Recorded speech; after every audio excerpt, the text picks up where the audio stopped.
এর আগেও চেষ্টা করছিলাম, কিন্তু তাদের সাথে বিভিন্ন গণমাধ্যম গণমান্য ব্যক্তিদের সম্পর্ক ছিল, যার কারণে আমরা সেভাবে কোনো সুবিধা করতে পারিনি। আসাম থেকে বাড়ি করে দেয়, কিন্তু এই মহিলা এখনো বেঁচে আছে কিনা জানি না, না মারা গেছে আমি জানি না।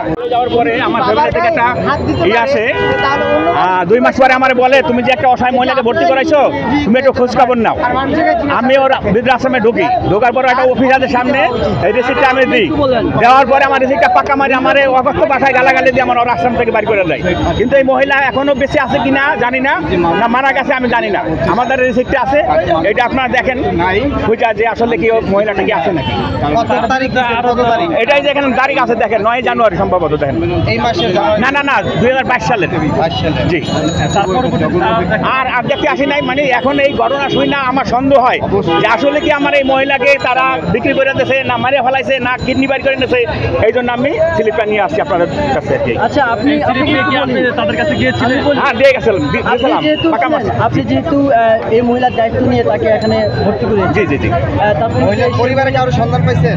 সেই বিষয় নিয়ে যেহেতু কোনো তথ্য দেয়নি, আপনি এই ব্যাপারে আইনি কোনো ব্যবস্থা নেওয়ার আমি আইনের ব্যবস্থা নেব। আমি তো চাই না কোনো কোনো কিছুতে জড়াইতে, বুঝছেন।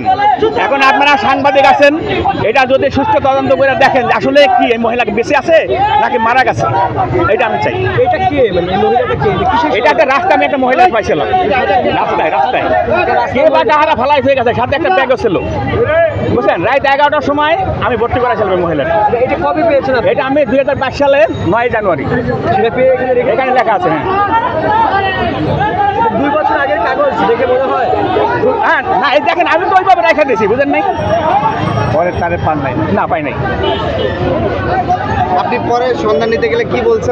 আমি আপনার 2 মাস, আমি ভর্তি করে 2 মাস পরে, সম্ভবত 2 মাস বা 2-1 দিন কম হইতে পারে বা 1.5 মাস হইতে পারে, আমার ফ্যামিলির চাপে আমি আবার ওই মহিলারে দেখতে যাই। ঠিক আছে, আমি মহিলার ব্যাপারে আমি রিসিপ্টটা দিই।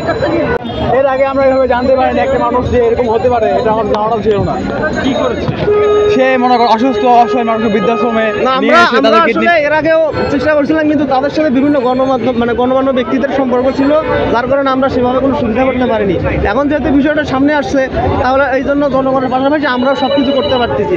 আর বিশেষ করে তার ফেসবুক পেজে যে 16 মিলিয়ন ফলোয়ার, এটা কিন্তু এমনি হয়নি, লোকজন তার উপর বিশ্বাস এবং আস্থা করে কিন্তু হয়েছে।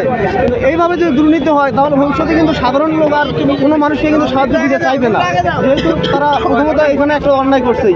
তাই আমার সরকারের কাছে একটাই দাবি, যাতে একটা সুস্থ তদন্ত করে সুস্থ বিচার করা হয়, এবং এর ফলশ্রুতিতে মানুষ বুঝতে পারবে যে আসলে কোনো দুর্নীতি বা যাতে ভবিষ্যতে এরকম আর অন্যায় কর্মকাণ্ড না করতে পারে।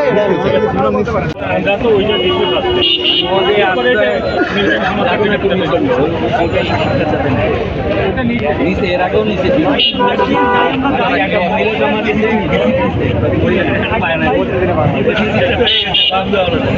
পৃথিবী